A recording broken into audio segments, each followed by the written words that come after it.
Olá, boa noite a todos. Obrigada pela presença de vocês. Já peço desculpas antecipadamente, porque eu vou tossir muito. É o brinde do Covid que me restou. Então, já estou super bem, mas sobrou essa tosse super desagradável, então já peço desculpas por isso antecipadamente. Bom, tenho um elogio para fazer para vocês tradutores. Eu dei uma aula demonstrativa também, né, na terça-feira para advogados, e tinha muito menos inscrições e muito menos gente aqui no Zoom, então vocês compareceram em massa. Então, muito obrigada e parabéns pela dedicação e pelo empenho. Os tradutores e intérpretes realmente se empenham bastante nos estudos e tudo mais, né? Então, a gente tem um bom número de tradutores e intérpretes aqui no Descomplicando. Bom, para quem não me conhece, meu nome é Bruna Marchi, vou me apresentar com mais detalhes daqui a pouco. Peço duas gentilezas para vocês. Número 1, quem puder manter a câmera aberta é bem legal para eu ver vocês. Eu gosto bastante dessa interação. E número 2, por favor, mantenham os microfones no mudo para não dar nenhuma interferência de ruído, tá bom? Estou vendo bastante gente aqui que já estudou com a gente, que é nosso aluno, muito legal. Obrigada por virem. Então, vamos lá. Eu vou começar aqui compartilhando a minha tela com vocês.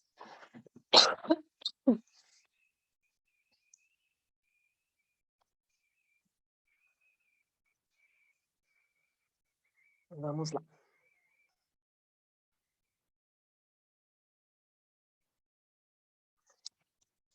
Bom, então, eu sou a Bruna Marchi, sou advogada, tradutora jurídica, tradutora simultânea, intérprete, né?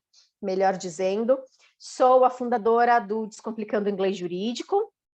Nós somos uma empresa que oferece cursos de tradução jurídica e também de inglês jurídico para juristas, e a gente também presta o serviço de tradução jurídica para os escritórios e para as empresas. O Descomplicando Inglês Jurídico começou como um canal no YouTube, uns 6 anos atrás, mais ou menos, e hoje nós somos o maior canal de inglês jurídico do Brasil, graças a vocês que assistem e nos seguem e tudo mais. Então, quem não conhece o nosso canal no YouTube, fica à vontade, é só digitar lá no YouTube Descomplicando Inglês Jurídico. Tem quase 100 vídeos com aulas completas, aulas com professores americanos, vídeos bem curtos com dicas de vocabulário. É claro que eu super recomendo. Eu também dou aula de Direito Comparado, minha especialidade e a especialidade do Descomplicando é Direito Comparado Brasil, Estados Unidos. Sou professora também de inglês jurídico em algumas universidades, sou tutora também em algumas universidades, e também eu crio conteúdo de inglês jurídico para algumas instituições, como o Jurídico de Saias, iWork e outros grupos também. Bom, como eu disse, eu sou formada em Direito, eu morei nos Estados Unidos e na Inglaterra, eu tenho o certificado CELTA, que é para professores de inglês, né, como segunda língua.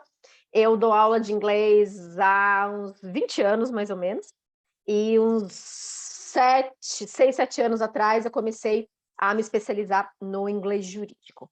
Então, eu sou intérprete pela PUC, tenho pós-graduação em Direito Penal e Processo Penal, tenho vários cursos pela Fordham, lá dos Estados Unidos, no Non-JD Program deles. Como é que vai ser a nossa dinâmica de hoje? Então, vai ser o seguinte, para a gente começar aqui o nosso papo e para eu conhecer um pouco melhor vocês, eu vou lançar algumas perguntas no Zoom. Então, a gente vai, desde o início da aula até o final das perguntas, mais ou menos 10 minutos. Hoje, opa, tem um typo aqui.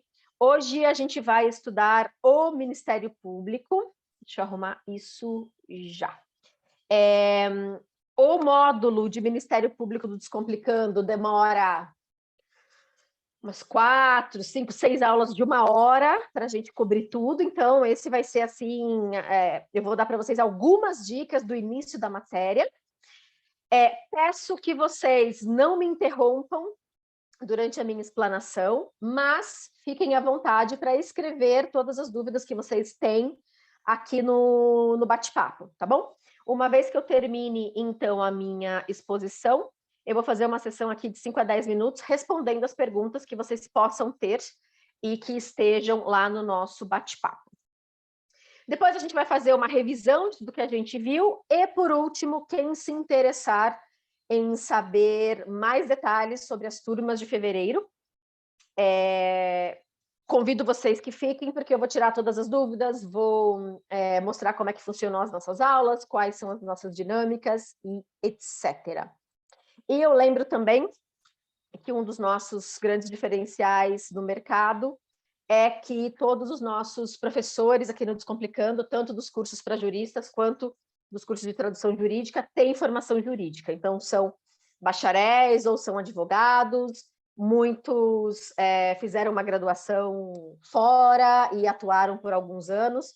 Então, vocês vão ver aqui ao longo da minha explanação que isso é fundamental. Por quê? Porque vocês, tradutores e intérpretes da área jurídica, a grande maioria de vocês não tem formação em direito, e isso não é um problema, mas um problema gigante é vocês não saberem nada de direito brasileiro para começar o processo da aprendizagem da tradução jurídica.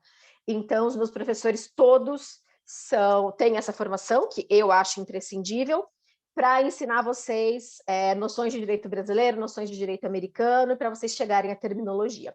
Vocês já vão ver como é que é essa dinâmica aqui. Eu vou lançar, então, aqui as perguntas. Muito bem. E aí peço que vocês respondam por gentileza. Número 1. Qual é a sua experiência como tradutor ou intérprete, ou tradutor e intérprete? Não tenho menos de 5 anos, mais de 5 anos.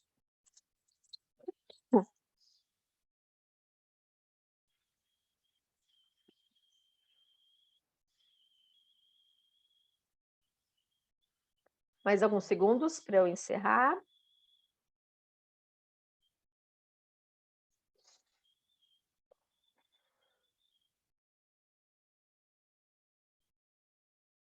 Muito bem. Então, vocês estão bem divididos aqui. 25% quase não tem nenhuma experiência, 47% menos de 5 anos, então quase metade de vocês, e quase 30% mais de 5 anos de experiência. Aqui no Descomplicando, a gente tem bem esse perfil mesmo de alunos, tradutores e intérpretes. Então, a gente tem profissionais que estão começando no mercado, estão começando uma faculdade de tradução, ou já se formaram em outra coisa, em outra área, mas querem começar a atuar no mercado de tradução. Mais ou menos metade, é o que reflete aqui, já são tradutores com uma bagagem, né, alguma bagagem, com alguns anos de carreira.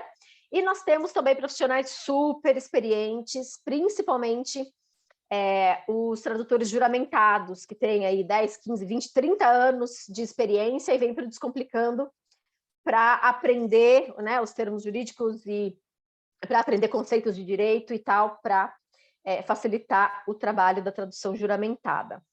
Então, o público de hoje reflete bem aqui os nossos alunos. Vamos lá para a próxima pergunta. Qual a sua experiência como tradutor e intérprete na área jurídica, especificamente?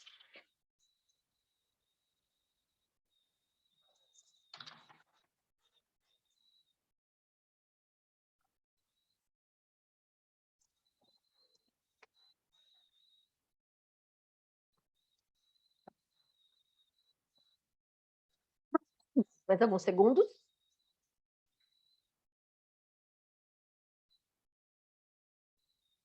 Olha só que interessante, 70% de vocês não têm nenhuma experiência na área jurídica.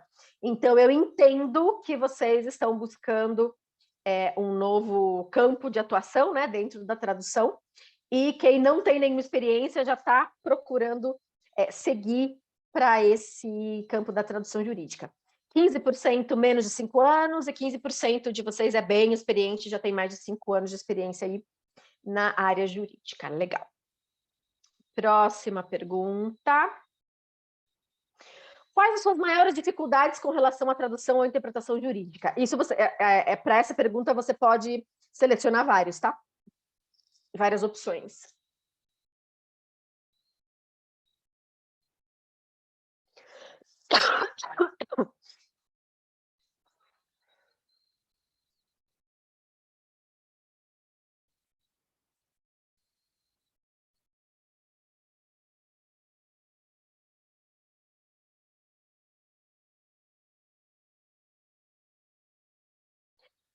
Mais um tempo, já encerro aqui. Muito bem, foi mais ou menos o que eu imaginava. Então, não tenho conhecimento de direito brasileiro e não tenho conhecimento de direito norte-americano. Esse é o grande primeiro passo que vocês podem dar, é exatamente entender que é por aí que a gente começa o nosso curso de tradução jurídica. Então, entendendo o direito brasileiro, entendendo o direito norte-americano, e essa é uma dificuldade de vocês, legal.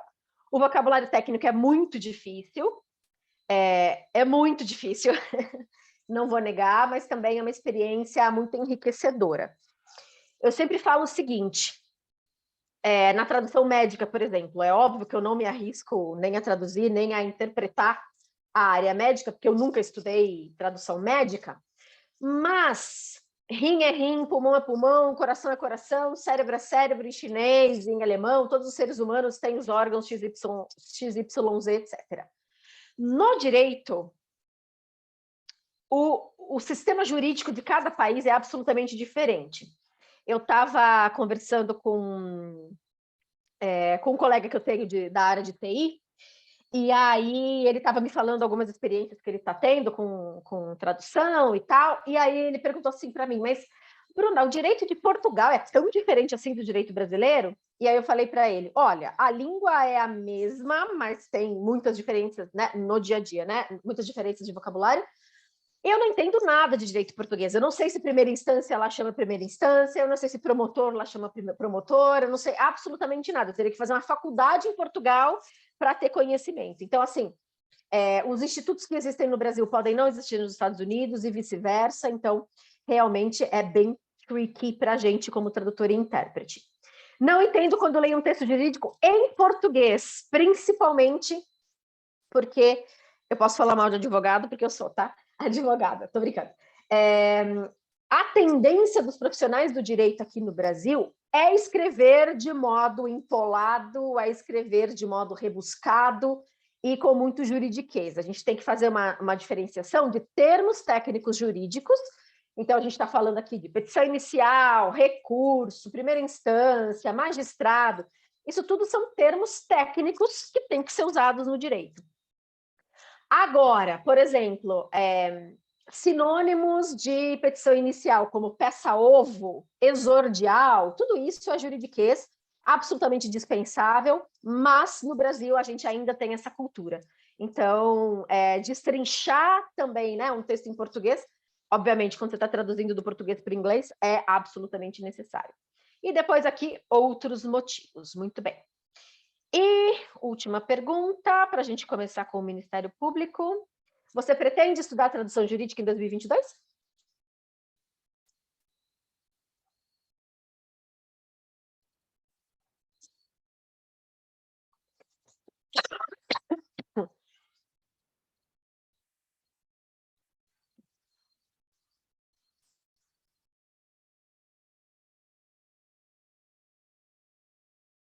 Ótimo, então 86% de vocês diz que pretende estudar tradução jurídica. Espero que essa aula ajude a esclarecer, né, para vocês qual é a dinâmica do curso e a matéria, e enfim, como é que a gente faz aqui no Descomplicando. Também espero que vocês sejam nossos alunos aqui no Descomplicando. E 14% disse que não, talvez vocês estejam aqui só para ter um pouquinho mais de conhecimento dessa área, de vocabulário, enfim. Ah, faltou não sei, verdade.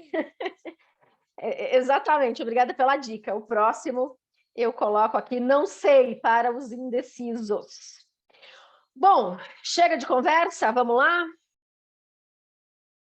Deixa eu ver se está tudo aqui. Eu preciso desta janela. Então, vamos compartilhar a tela novamente. Muito bem. Então, hoje a gente vai falar sobre o Ministério Público.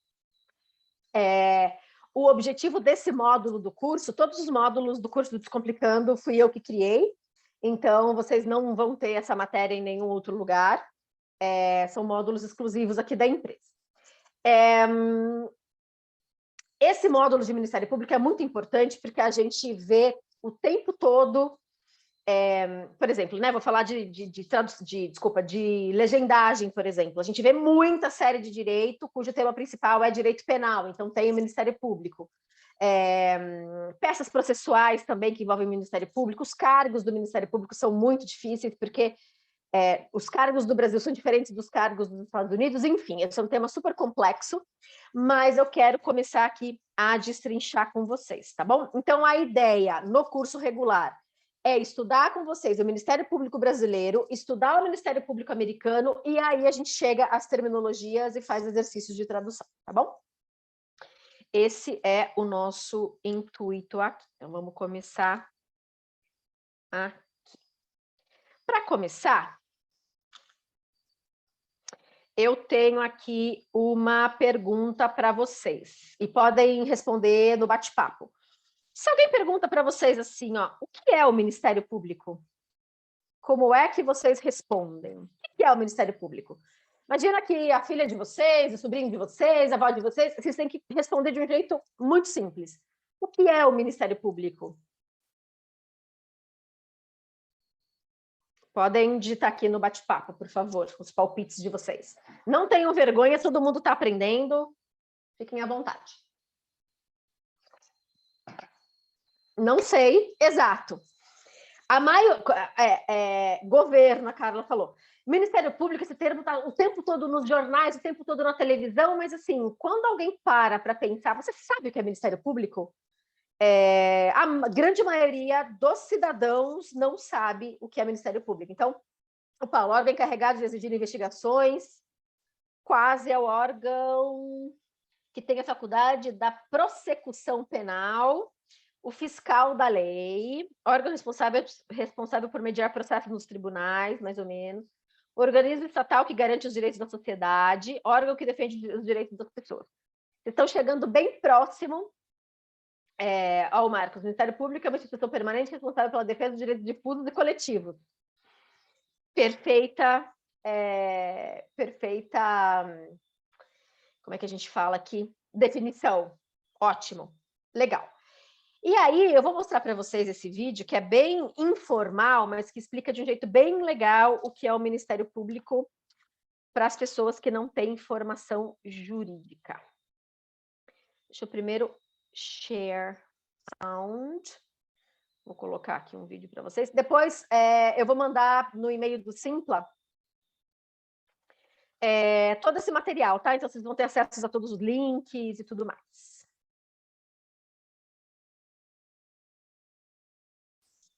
MP.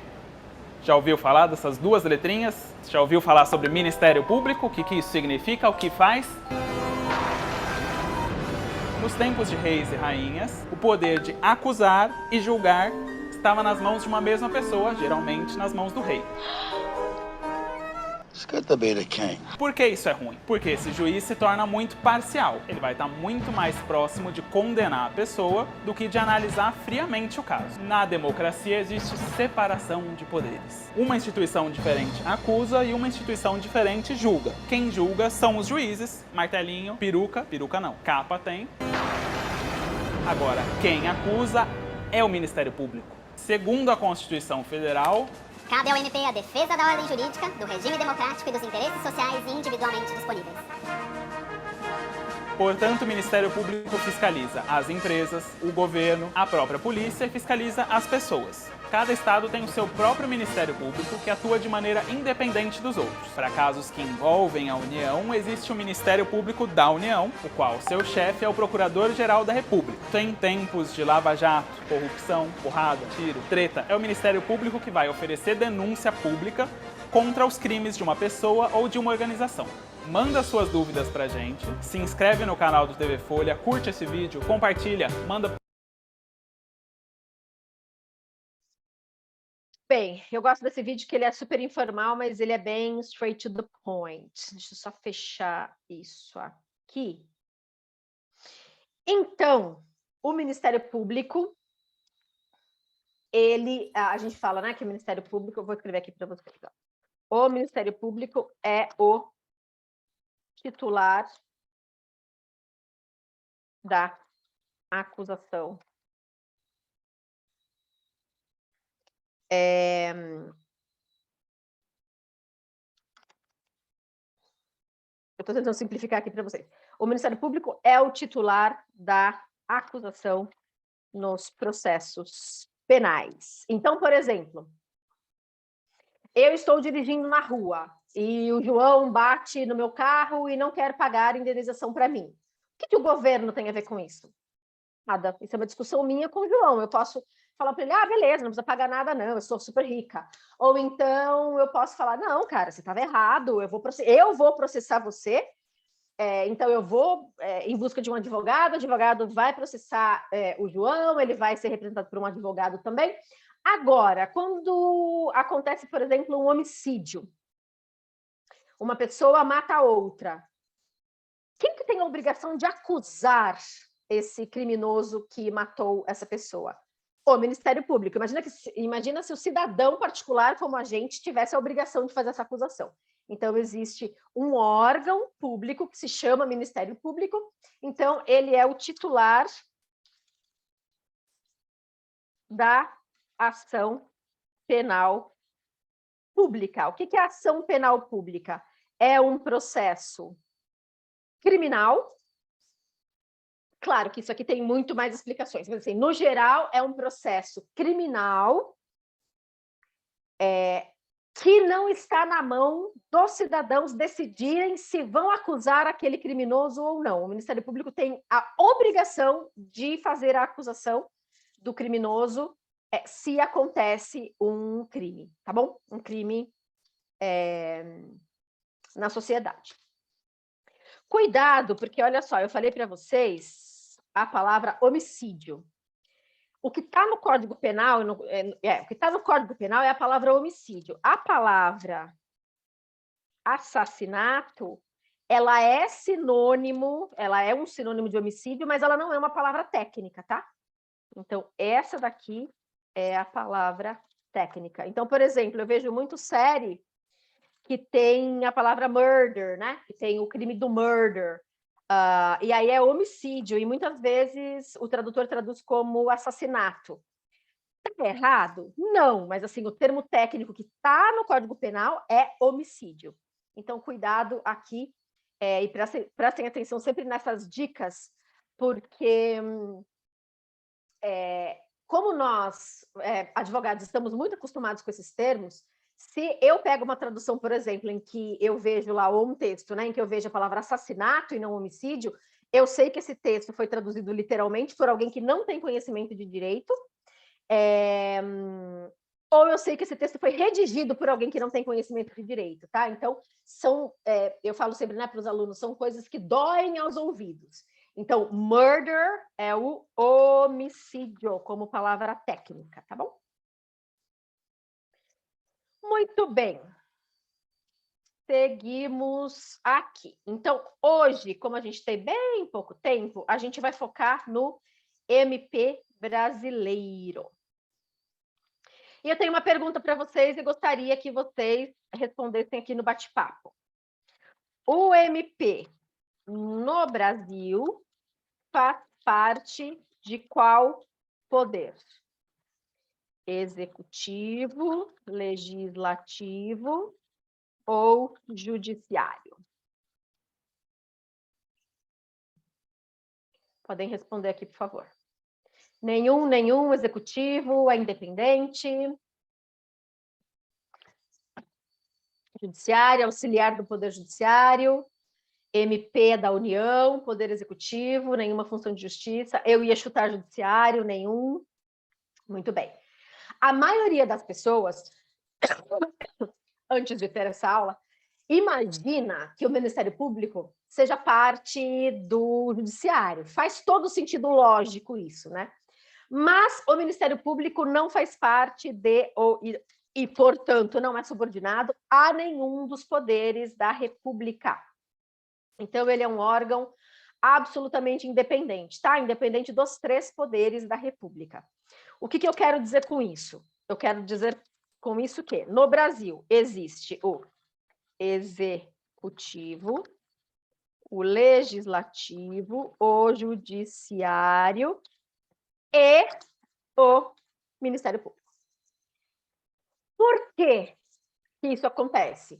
Na Constituição de 88, depois, vocês sabem muito melhor do que eu, depois de vários anos de ditadura, os constituintes quiseram blindar o Ministério Público com toda a independência possível.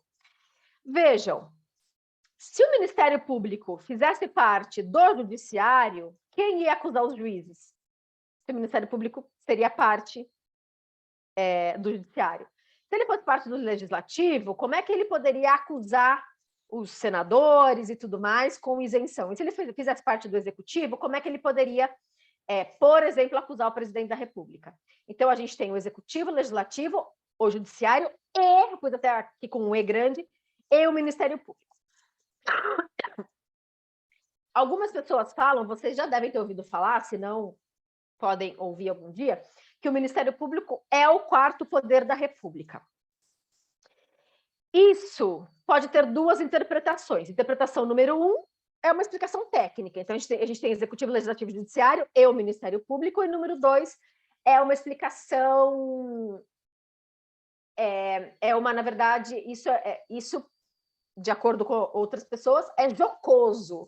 Ou seja, existe uma parcela da população, enfim, e dos próprios formados em direito, que dizem que o Ministério Público tem muito poder, tem poder demais, e aí ele se acha um 4º poder da República, e que na verdade não seria. Então vocês podem escutar aí, né, essa expressão com 2 nuances, mas agora vocês podem ter certeza absoluta, o MP não é parte de nenhum dos poderes da República no Brasil. E nos Estados Unidos? Alguém sabe? Hoje a gente vai focar só no Brasil, mas eu gosto de dar pílulas, assim, dos Estados Unidos. O Ministério Público americano, ele faz parte de qual poder? Ou de nenhum? O John falou que é parte do Executivo. Só ele vai dar palpite?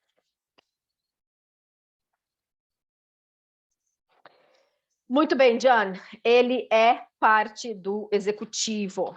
O MP é parte do Poder Executivo. Aí vocês podem me perguntar, Bruna, você acabou de me falar que o MP não é parte do Executivo no Brasil, porque quem acusaria o presidente da República? E nos Estados Unidos, o MP sendo parte do Executivo, quem acusa o presidente da República? Pois é uma grande confusão. E para responder essa pergunta, a gente precisa aqui de pelo menos uma aula de 60 minutos. Mas nos Estados Unidos, a Constituição é do século XVIII, então, naquele tempo, a gente não tinha essa noção de Ministério Público totalmente independente. Da Constituição brasileira de 1988, né? E a deles é de 1789. Então, eles não têm essa separação em relação aos outros poderes, tá? Muito bem. E aqui acho que já chegou até uma pergunta, deixa eu ver. Tá, como é que a gente traduz Ministério Público para o inglês? Primeiro eu vou falar como a gente não traduz, tá? A gente não traduz Ministério Público como, eu vejo muito no Google Public Ministry. Quando você vai traduzir Ministério Público como Public Ministry? Nunca em toda a sua existência. Deixa eu até fazer isso aqui, ó. E aqui, nunca. Certo? Então, isso é como a gente não traduz Ministério Público. Agora, como é que a gente traduz Ministério Público? Opa. Tem 2 possibilidades famosas. Vamos lá. The people, public prosecution, prosecutor, prosecutor's office, também state attorney. Essa é uma pergunta também, olha só que legal, the Commonwealth of Massachusetts. Então, vamos lá. Ministério Público para ser entendido em qualquer lugar do mundo, tá? Eu não estou localizando aqui nos Estados Unidos. Então, a gente pode colocar prosecution ou prosecutor's office, certo? Então, de novo, você está falando inglês aqui, você vai ser entendido por um chinês, por um japonês, por um alemão, o que quer que seja. Aí, nos Estados Unidos, cada estado vai dar um nome para o promotor, e aí vai ter vários cargos, e, de novo, isso é matéria para bastante tempo. Mas, se você tiver que traduzir Ministério Público, você nunca, jamais, em toda a sua vida, vai traduzir como Public Ministry, então você vai traduzir de uma forma geral, sem entrar nas minúcias da localização dos estados americanos e tal, Prosecution ou Prosecutor's Office, certo? Então, vamos continuar aqui. Aí, não vai dar tempo da gente passar por todas as palavras, mas eu queria já começar com vocês. Olha só. Deixa eu até aumentar aqui. A nossa Constituição Federal diz o seguinte, no artigo 127. Desculpem. O Ministério Público é instituição permanente, essencial à função jurisdicional do Estado, incumbindo-lhe a defesa da ordem jurídica, do regime democrático e dos interesses sociais e individuais indisponíveis. Lembra da minha pergunta lá no começo, né? Qual a dificuldade de vocês com tradução jurídica? Primeiro, para você traduzir este artigo super curto, você tem que ter conhecimento de muitos conceitos do direito. E é isso que a gente vai começar a destrinchar agora, tá? Então, por exemplo, o Ministério Público, vocês já sabem como se traduz. Agora, o que é uma instituição permanente? Como é que eu falo defesa da ordem jurídica? Como é que eu falo regime democrático? Como é que eu falo... O que são interesses indisponíveis, interesses disponíveis? Então, assim, eu sempre falo para os meus alunos também, né? Eu sei que é uma tentação, e até por causa de prazo e produtividade, a gente receber um texto e já começar a traduzir, né? Joga lá no Maquette Tool e começa a ver aqui na esquerda e digitar na direita. Mas na área, é claro que na área médica, por exemplo, é claro que eu faria tudo errado, porque não tenho experiência nenhuma, mas principalmente aqui na área do direito, principalmente quem não tem tanta experiência, leia o texto todo e entenda o que ele quer dizer com isso. Não adianta você ir no Marcílio buscar aquela tradução, porque muitas vezes no contexto a tradução do Marcílio não funciona, e você vai ter que buscar outra coisa, tá? Então, assim, isso é um artigo da nossa Constituição, imagina você tendo que traduzir isso para o inglês sem ficar literal, e primeiro, né, começando com o Ministério Público não sendo Public Ministry. Então, aqui, agora a gente vai destrinchar as palavras, tá? Aqui vemos claramente as funções do MP, quais sejam, de uma maneira geral, proteger os interesses da população. Então, quando acontecem crimes como homicídio, crimes ambientais, né? Então, uma fábrica está despejando lá o lixo, sei lá, no rio. O Ministério Público também atua em casos cíveis, mas isso é exceção, quando, por exemplo, um casal se divorcia e tem menores envolvidos. Então, o Ministério Público faz parte daquele divórcio para assegurar os direitos do menor. Então, de uma maneira geral, né, o Ministério Público atua em casos penais, criminais, mas há algumas exceções na área civil, tá? Mas agora a gente não vai se ater a isso. Então, vamos começar... Peraí, deixa eu só tirar isso aqui e colocar na esquerda. Muito bem. Vamos voltar a aumentar aqui para vocês. Ótimo. Então, vamos começar aqui com bastante vocabulário. Instituição, como é que vocês traduzem instituição? Neste contexto. É sempre bom esclarecer, neste contexto absolutamente específico. Podem jogar aqui no bate-papo. Isso aqui é bem literal. Não tenham medo de errar. Ninguém? Aqui, super literal. Instituição, nesse caso, institution. Exato. E aí começam as dificuldades. E agora, como é que a gente fala instituição permanente? Em primeiro lugar, o que eu quero dizer, ou melhor, o que a Constituição brasileira quer dizer quando ela fala que o Ministério Público é uma instituição permanente?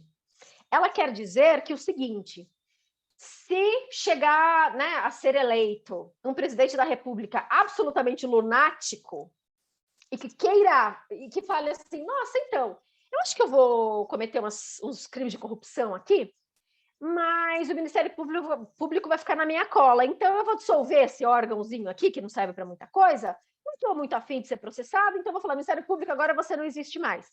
Isso não é possível dentro da regra democrática, de acordo com a nossa Constituição. Então, ela é uma instituição permanente, não importa que quem esteja no poder seja da direita, da esquerda, da centro-esquerda, centro-direita, o que quer que seja. Para o Ministério Público deixar de existir, a Constituição tem que ser rasgada, e isso coloca em xeque a nossa democracia, isso é uma crise institucional absolutamente profunda e relevante, tá? Então, o que eu quero dizer? O Ministério Público sempre vai existir na democracia brasileira, de acordo com a Constituição. E agora, como é que eu falo instituição permanente? Tem uma maneira bem literal e uma maneira não tão literal da gente falar isso. Olha só. Standing institution ou permanent institution. Essas duas formas estão corretas. Aí vocês podem me perguntar, tá, mas qual eu devo usar? Depende de um monte de coisa. Por exemplo, eu sei, né, que o meu cliente vai usar essa tradução lá na Inglaterra, por exemplo, tá? Eu ponho lá no Google as duas, né, essas duas expressões, e eu vejo o que me vem de sites britânicos, se eles preferem, ou, né, ou se eles estão mais acostumados com um ou com o outro. Se vocês usarem o outro, não vai estar errado, absolutamente, mas é sempre legal a gente verificar para onde, né, vai essa tradução, para a gente usar o termo mais popular naquele lugar, tá? Depois, função jurisdicional. Essa já fica bem pegadinha, né? Aqui, ó, o Ministério Público é instituição permanente, essencial à função jurisdicional do Estado. O que é a função jurisdicional? É a função de dizer o direito. Vamos colocar aqui, aplicar o direito? De aplicar o direito, tá? Então, ó, para a gente conseguir traduzir, a gente tem que entender o que significa em português. É sempre esse raciocínio que a gente usa na tradução de um modo geral e principalmente na tradução jurídica. Então, função jurisdicional. Essa não é tão simples assim. Então, a gente também tem aqui algumas opções. Jurisdictional power, judicial power ou jurisdiction. Nos Estados Unidos, por exemplo, eu vejo muito mais a palavra jurisdiction sendo usada, tá? Mas essas duas expressões também estão corretas, e de novo, dependendo do país para que você vai traduzir, você vai dar uma busca lá no Google e ver qual é a mais comum, tá bom? Ordem jurídica, ordenamento jurídico, olha só. Vamos voltar aqui no texto. O Ministério Público é uma instituição permanente, essencial à função jurisdicional do Estado. O que a gente está falando aqui? Tá. Incluindo a defesa da ordem jurídica. O que é a ordem jurídica? O que é o ordenamento jurídico? Aqui eles são sinônimos, tá? É exatamente, no caso do Brasil, né, toda essa organização que a gente tem. Então, então o Ministério Público ele tem que proteger o nosso sistema jurídico, querendo dizer o quê? Vou dar de novo o exemplo do presidente doido. O presidente vai falar assim, não precisa ter justiça federal, não, vamos só ter justiça estadual. É possível? Não, o Ministério Público vai entrar com um processo para assegurar todo esse arcabouço de justiça que a gente tem. para não ser possível, né, acabar com a carreira da magistratura, que são os juízes, para não ser possível, enfim, tirar o Ministério Público de cena e tudo isso. E agora, como é que a gente traduz ordem jurídica ou ordenamento jurídico? Olha só, de novo, duas opções. Legal system, legal order. Então, aqui, ó, ordem jurídica seria o legal system. Não, desculpa, está ao contrário aqui.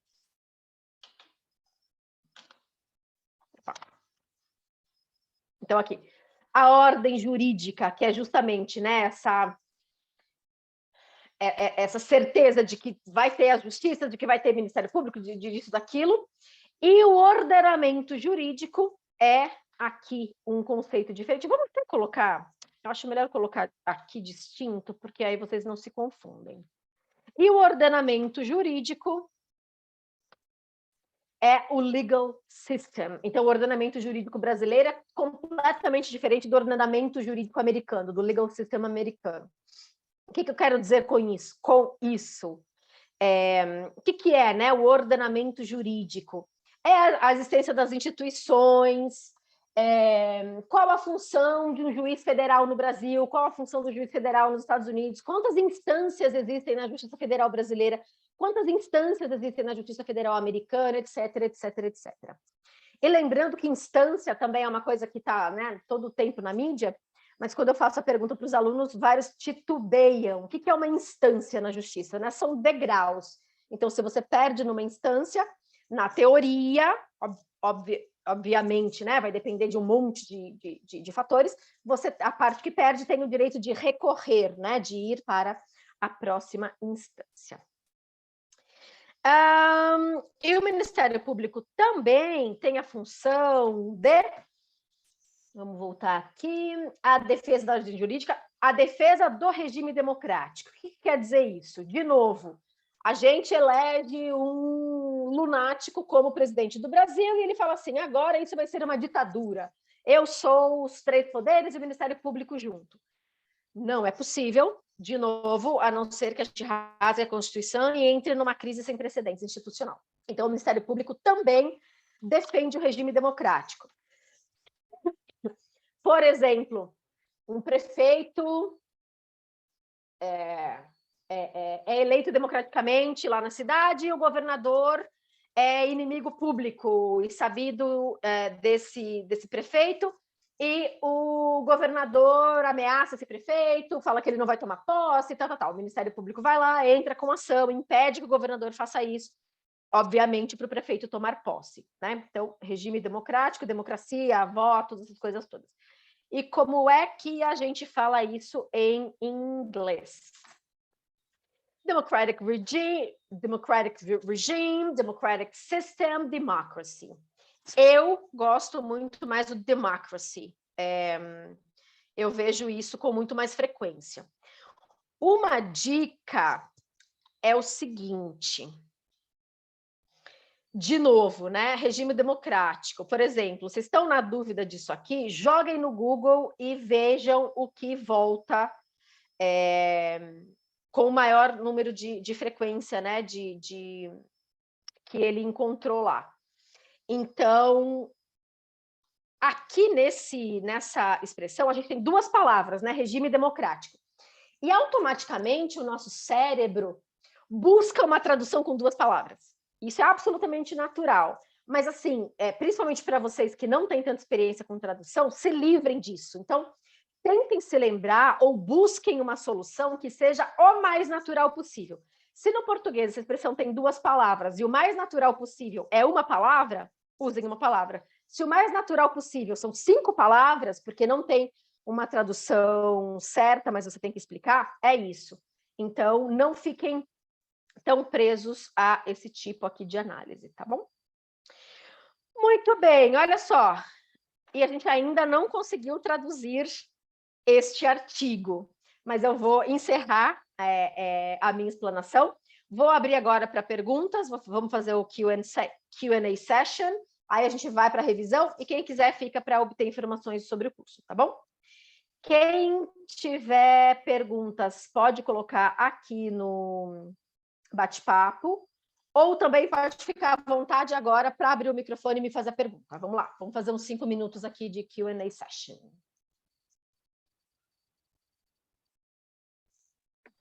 Boa tarde, eu tenho uma pergunta. Pois não, vai lá. Me pergunta, eu não trabalho com isso, mas eu quero começar a trabalhar, me aposentei faz pouco tempo, e me falaram que na questão não seria uma tradução, porque tradução é do português para o inglês. Quando eu faço do inglês para o português, é versão? É isso mesmo? É exatamente o contrário. Quando a gente faz do inglês para o português, é tradução. Quando a gente faz do português para o inglês, é versão. E aí, muito cuidado com o verbo, porque tem muita gente que fala assim, eu vou versar um texto. Não é versar, é verter, né? Então, se você está trabalhando para uma agência, por exemplo, ou um cliente, o cliente não sabe essa terminologia, mas uma agência vai te falar assim, olha, eu tenho aqui uma versão para amanhã, você pode pegar? Então, quando é versão, você sabe que é do português para o inglês. Ou melhor, para qualquer idioma estrangeiro, né? Que aqui a gente está falando português e inglês. Ou quando a agência fala, tem uma tradução para amanhã, aí você sabe que é do inglês para o português. Certo? Mais alguém? Muito obrigada. De nada. Vamos voltar aqui, ó. Minha pergunta sobre... Posso falar? Desculpe, pode falar, depois eu volto aqui para o bate-papo. Eu estava com a mãozinha em pé aqui. Eu não vi, desculpa. Mas não achei a mãozinha ali. Tudo bem. Para ser um tradutor, é necessariamente ser um tradutor juramentado, ou eu posso fazer isso de meio que informal, sem ter a formalidade? Vamos lá. Essa resposta tem várias camadas. Então, primeiro, a gente tem tradutores jurídicos, que, por exemplo, eu sou tradutora jurídica. O que eu quero dizer com isso? Que o meu campo de atuação é na área jurídica. Então, eu traduzo processos, eu traduzo e-mails de clientes, né, de escritórios de advocacia, etc, etc, etc. Existe uma classe, que é a classe dos tradutores juramentados, que são tradutores que prestam um concurso público, mas não necessariamente eles são especializados em tradução jurídica. Então, assim, você passa no concurso público, você tem várias, né, traduções para você fazer, mas a gente aqui no Descomplicando tem muitos tradutores juramentados que são nossos alunos, que depois de vários anos de trabalho, vêm procurar aqui, né, uma especialização com a gente. Então, assim, Marques, se você não prestou o concurso de tradutor juramentado, você não é tradutor juramentado e não pode ser sem prestar esse concurso. Tem uns 20 anos que o concurso não abre no Brasil. Então, você vai ser um tradutor jurídico. Não quer dizer que você vai ser informal, não tem informalidade nenhuma, tá?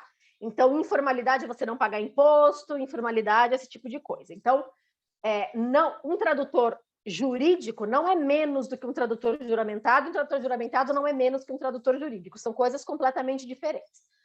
Na grande maioria das vezes em que o Descomplicando faz tradução, é tradução jurídica.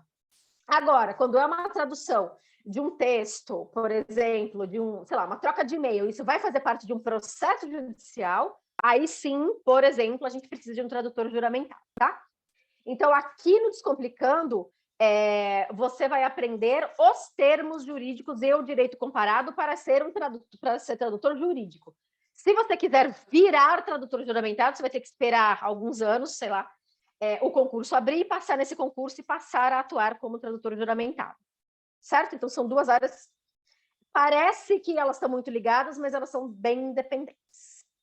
Respondi sua pergunta? Muito bem. Mais uma pergunta só, eu vou responder aqui no bate-papo, e aí a gente segue. Quais áreas do direito serão trabalhadas no curso? Sei que o conteúdo existente é muito extenso. Exatamente. Então, Paula, a gente trabalha aqui, então, com o Ministério Público, com Court Structure, então, como é que é organizada a justiça brasileira, a justiça americana.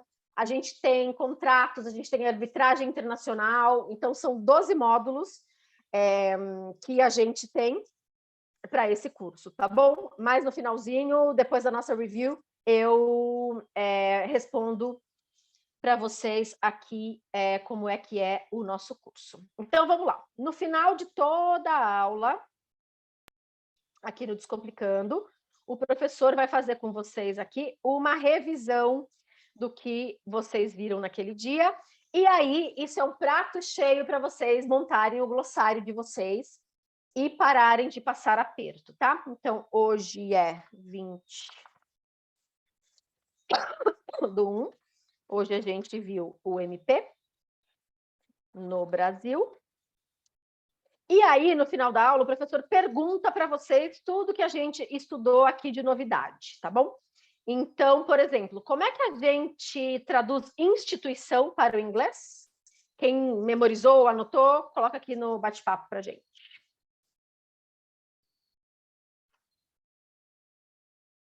Isso, muito bem, perfeito.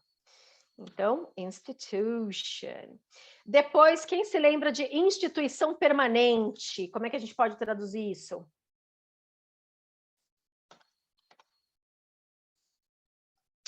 Muito bem.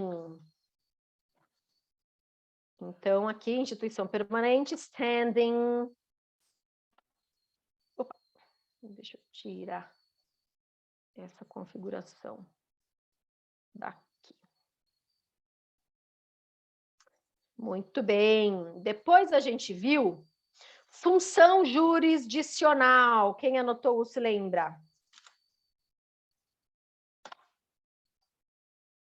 Muito bem. Uma das opções é jurisdiction. Ótimo. Depois, ordem jurídica.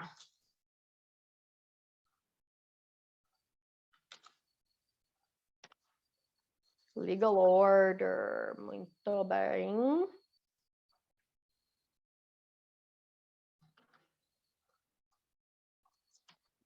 Legal order. E depois, ordenamento jurídico.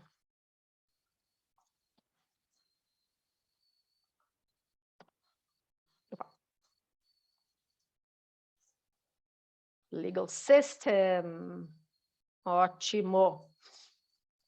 Boa memória de vocês. Daí a gente também viu regime democrático. Como é que a gente fala isso em inglês? Tem várias possibilidades. Democracy é o que eu acho mais natural, mas a gente tem algumas opções aqui. Democratic regime, democratic system, etc. Muito bem. O que acontece aqui no Descomplicando? Vocês, para a próxima aula, vocês têm que saber assim, né? A gente recomenda fortemente que vocês estudem essa aula anterior e saibam, sem nenhuma dúvida, essas expressões que estão aqui e já podem começar o glossário de vocês lá no Excel, qualquer coisa que o valha.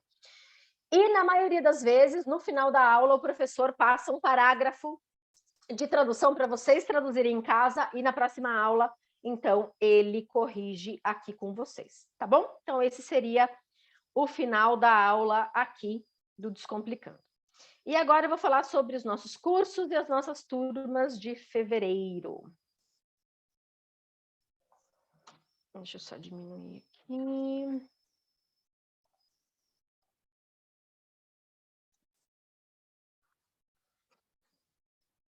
Já vai aparecer para você.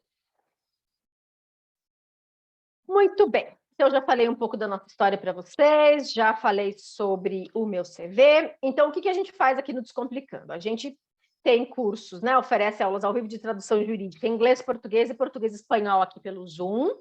A gente também tem uma aula de mentoria de contratos em inglês, porque muitas vezes a gente tem aqui alunos que já estão na área jurídica, mas eles falam, não, eu traduzo tanto contrato que eu quero estudar mais a fundo o contrato. Então, a gente tem um curso aqui dedicado só aos contratos em inglês. E, como eu disse para vocês, a gente também, né, fornece tradução jurídica e juramentada, agora que vocês sabem a diferença deles, em inglês, português e espanhol. A gente tem aqui alguns lançamentos, então, para escritórios, certificação de inglês jurídico, cursos EAD. Como eu disse para vocês, todos os nossos professores são formados em Direito e alguns deles em Tradução também. Como é que é o nosso curso de Tradução Jurídica? Então, os alunos estudam ao vivo com um de nossos professores. A plataforma usada é o Zoom, o material é exclusivo do Descomplicando, sem taxa de material, então a gente não cobra pelo material. A aula a carga horária, desculpe, é de uma vez por semana, cada aula dura 60 minutos, a duração do curso é de 12 meses, mas depois, é claro, os grupos podem continuar, né, vendo módulos mais avançados. E uma coisa bem legal, todas as aulas são gravadas. Então, se você tem um prazo que apareceu aí de repente, um prazo apertado, não pode comparecer à aula daquela semana. No dia seguinte à aula, você recebe a gravação, estuda a matéria e já está preparado para a aula da semana seguinte, tá? Então, a gente tem grupos de até 5 alunos, e aqui o valor, né, do investimento é de 12 de R$ 390. A gente faz...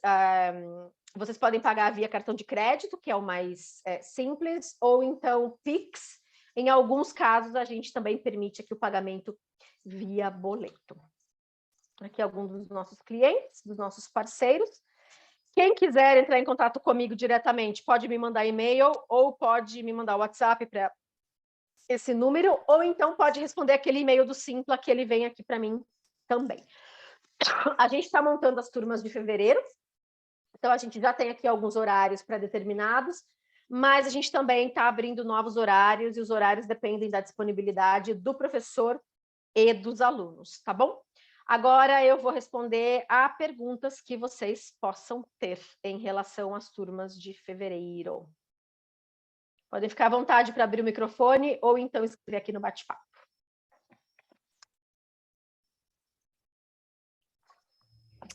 Posso fazer uma pergunta?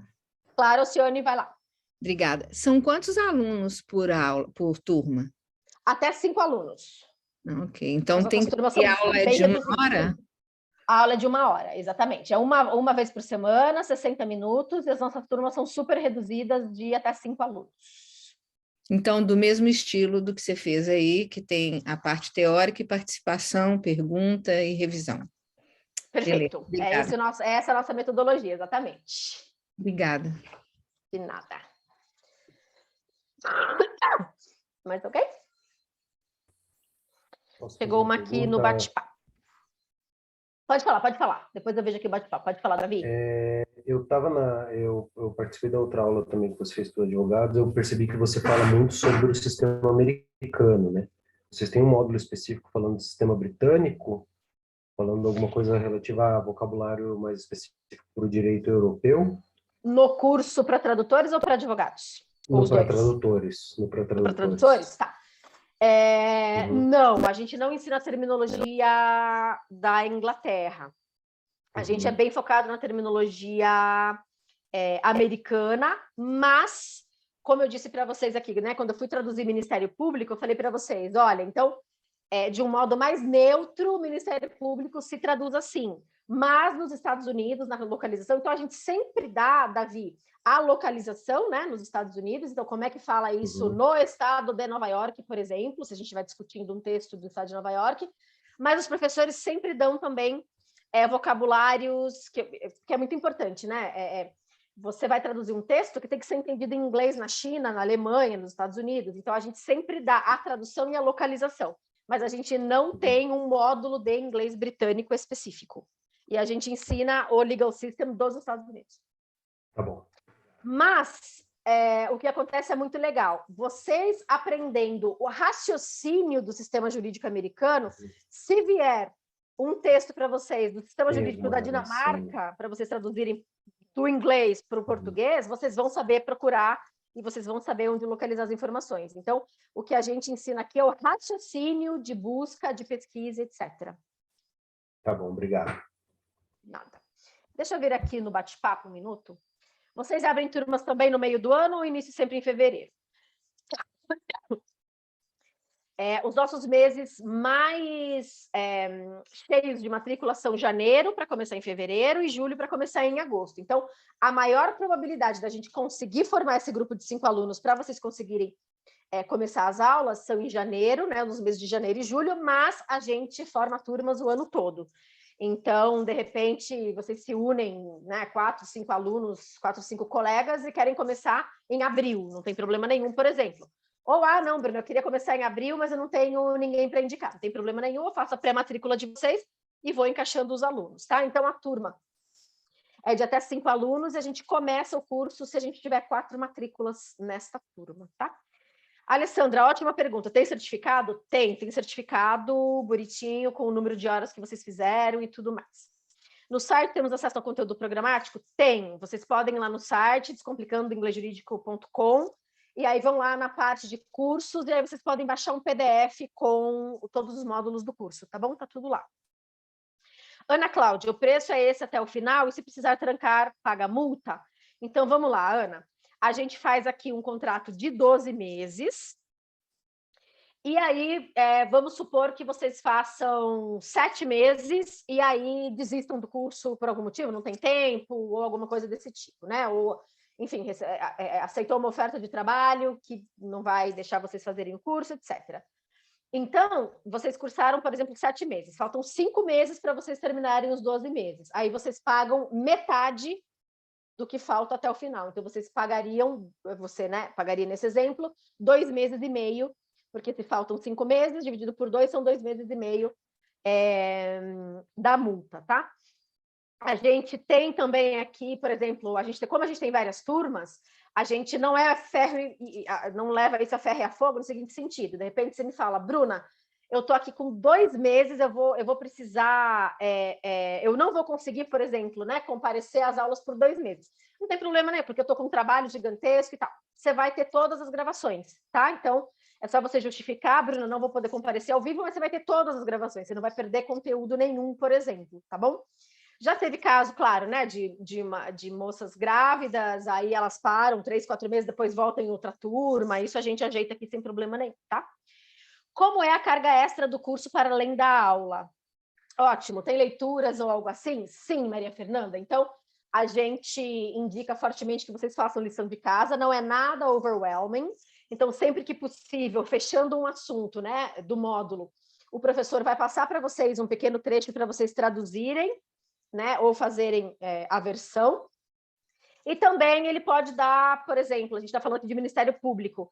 Geralmente não, aqui no programa, a gente sugere para vocês, olha, vejam esses 2 ou 3 vídeos sobre o Ministério Público para expandir o conhecimento de vocês, em casa, tranquilos e tal.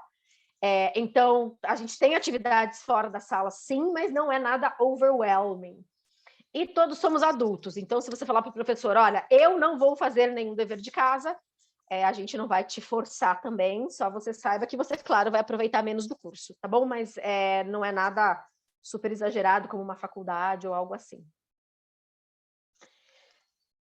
A Sil, ela é nossa aluna aqui. Também temos aulas, palestras com magistrados internacionais. A gente faz bastante eventos aqui gratuitos. Então, eu já trouxe vários advogados americanos, juízes, está tudo lá no professor de direito americano, está tudo lá no nosso YouTube. Então, a gente tem uma comunidade bem legal aqui também. Então, a gente está fazendo agora as matrículas para começarem as aulas em fevereiro.